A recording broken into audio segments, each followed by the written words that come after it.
customer is looking to get an estimate on a few pieces. So right now we're looking at her front step here. We're going to bid this in 3 different ways.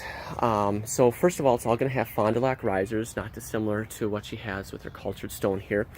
We're going to stretch it to 7 feet wide for the first one. So with the straight steps, regular steps, 7 feet wide, and we have to stretch it out 2 feet this way because her landing is too short.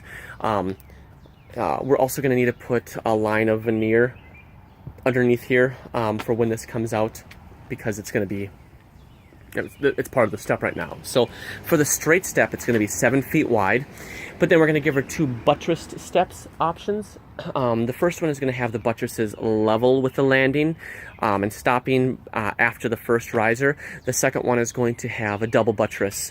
The back buttress, being 8 inches taller than the landing, and the second buttress being at landing level.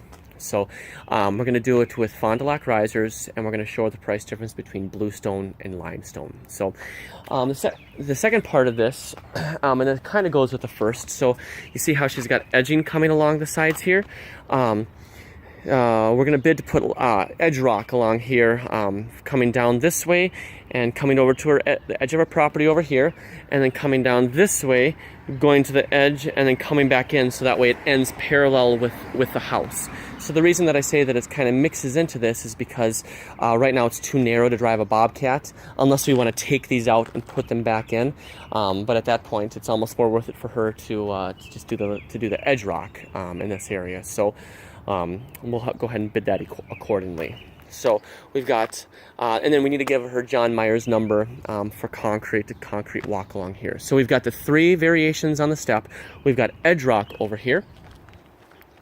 And I'll show you where the edge rock is going to end. It's just, she actually has some edging coming along here. It's just beyond this last one.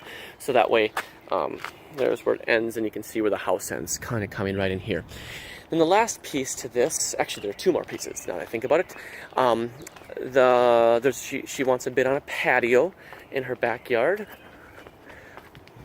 So you can see she's got this aggregate walkway, and this aggregate walkway is the 4th part, but we'll come to that in a second. So we've got a patio in this back area over here. So it's about 9 feet from this point over to the wall that she has over here, and 19 feet left to right.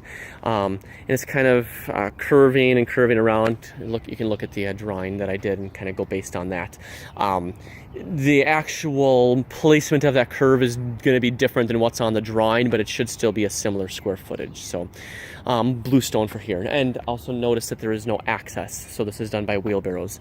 Then the last one is this aggregate walk. So we're going to bid to replace this walkway. It's 2 feet wide, and we're going to make it bluestone and make them tighter together, like a formal walkway. So because she wants to be able to shovel it. I don't recall right offhand what the probably about 40 feet is what I measured. I wrote it down. So we've got the steps, the edge rock, the walkway, and the patio. Staging for things is fine. Plenty of space in all directions. So Minneapolis, no problems.